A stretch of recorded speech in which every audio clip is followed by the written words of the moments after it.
വല്ലാത്ത അത്ഭുതം എന്നാണ് ഞാൻ മനസ്സിലാക്കുന്നത്. അല്ലെങ്കിൽ എ പി ഉസ്താദിന്റെ കറാമത്ത് എന്നാണ് ഞാൻ മനസ്സിലാക്കുന്നത്. ചെയർമാനെ തെരഞ്ഞെടുക്കാൻ വേണ്ടിയുള്ള പ്രോസസ്സുകൾ ആരംഭിച്ചു. ഡെപ്യൂട്ടി സെക്രട്ടറി ബിന്ദുവിന്റെ നേതൃത്വത്തിൽ, മലപ്പുറം ജില്ലാ കലക്ടർ വിനോദ് സാറുടെ നേതൃത്വത്തിൽ തിരുവനന്തപുരത്ത് മാസ്കറ്റ് ഹോട്ടലിൽ നടന്ന എലക്ഷൻ പ്രോസസ്സിൽ എൻ്റെ പേര് നിർദ്ദേശിക്കുന്നത് ബഹുമാനപ്പെട്ട ഉമർ ഫൈസി ഉസ്താദ് അവർകളാണ്. അദ്ദേഹവും അദ്ദേഹത്തിൻ്റെ എതിരഭിപ്രായമുള്ളവരും തമ്മിൽ എന്തൊക്കെയോ തർക്കമുണ്ടാകും, ഞാൻ അതിലിടപെടേണ്ട ആവശ്യമില്ല. പക്ഷേ അദ്ദേഹമാണ് എൻ്റെ പേര് നിർദ്ദേശിച്ചത്.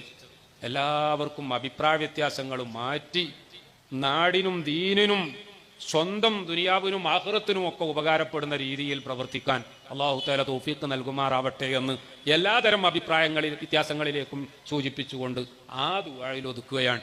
അല്ലാതെ അഭിപ്രായ വ്യത്യാസങ്ങളിൽ കക്ഷി ചേരാൻ ഒരിക്കലും നേരത്തെ ആഗ്രഹിക്കാത്ത ആളാണ്. പ്രത്യേകിച്ച് ഹജ്ജ് കമ്മിറ്റി ചെയർമാൻ എന്നുള്ള നിലക്ക്